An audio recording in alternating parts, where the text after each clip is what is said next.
listening to that and joining me here in the studio, Abdul Mullah from the disaster relief organisation, the Al-Imdaad Foundation in Blackburn, and Zubair Vali Mullah, both work for the foundation and returned from Hungary last night. First of all, Zubair, you just returned from Hungary. You were doing an assessment, I understand, to get a sense of the extent of the refugee crisis. Just give us a flavour of what you saw there.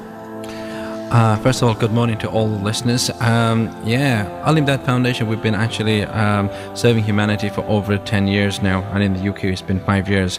And Al-Imdaad Foundation, the wake of the news coming in of the refugees coming into Europe, the team responded at once on Saturday, where the whole team dispersed in two areas. One was Vienna, which is in Austria, the border, and the other one was being at Hungary, where at the Kelati station, where the refugees are coming thick and fast in their multitude.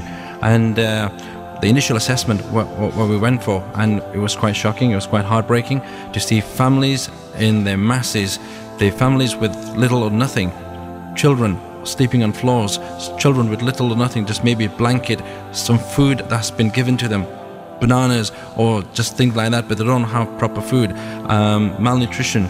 And we were quite shocked to see this, that in Europe they've come through thick and fast, and there should be a lot more that is required.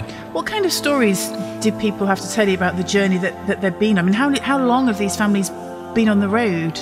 Yeah, well, Al-Imdaad Foundation, we've actually been serving the refugees for more than 4 years since the start of the conflict, where we've built a containerized village inside Syria, the UK's first containerized village built by a UK charity. Now, adding to that, to see these refugees, they've actually made the migrant trip all the way from Syria into Serbia into neighboring countries, and then coming into Hungary, and their final destination via Austria going to Germany, because Germany was the first country that have announced that we will be looking after these refugees. So these people have actually been on road for more than 20-30 days, and with their families, with little children. The images are quite shocking. It's disturbing when we see little children where they've got little or nothing, crying to their mummies, crying to their daddies, and some have actually lost both their parents. And I think we do take things for granted, and the images that we see on news, it is a reality, and it's a wake-up call for everyone. Just briefly, what are the priorities in terms of what they need now, just to get through the next few weeks? Yeah, when we had a quick look and we realised that yes, they are being tried.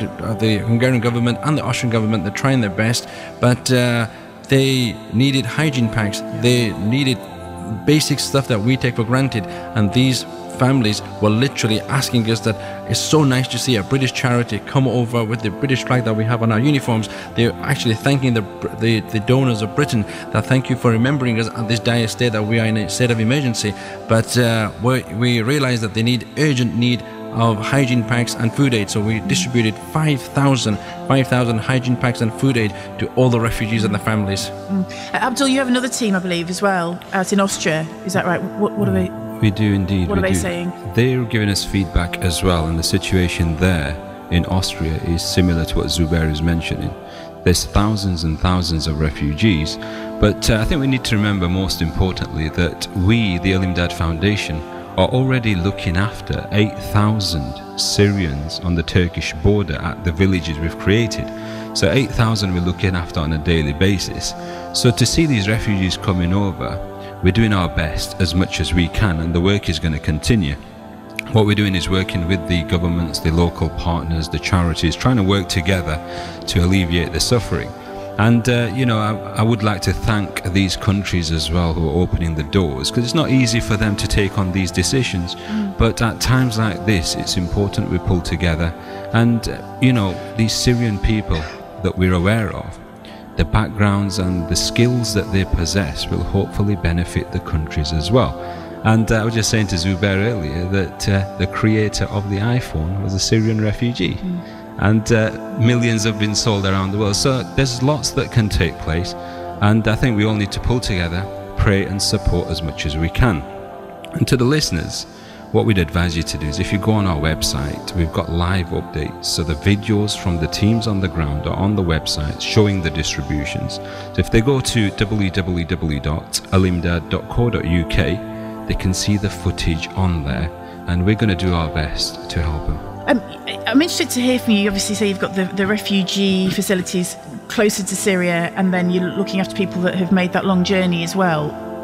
What's the difference between the people that are staying close to home and the people that have made this journey? Why are some people able to or choose to make that long journey and come over here? I think from the feedback and the statistics we receive, from January this year up till August, 350,000 refugees have come into Europe. Now all of a sudden it's come into the media because of the picture that we saw last week of the 3-year-old boy. But it's been an ongoing crisis, and the people of Syria, at least, they'd prefer to be in their own country, if we're honest with you. But due to the intensity of the war, because of the conditions, they've had to leave and come into Europe, which is a safe haven for them. So I think it's a test upon each and every one of us to see what we can do. And when they do come into England as well, into UK, we need to try and help them as well. And the Al-Imdaad Foundation teams will be ready to deliver and assist as much as we can. Okay, well, thank you for sharing your experiences with us, Zubair and Abdul from the Al-Imdaad Foundation.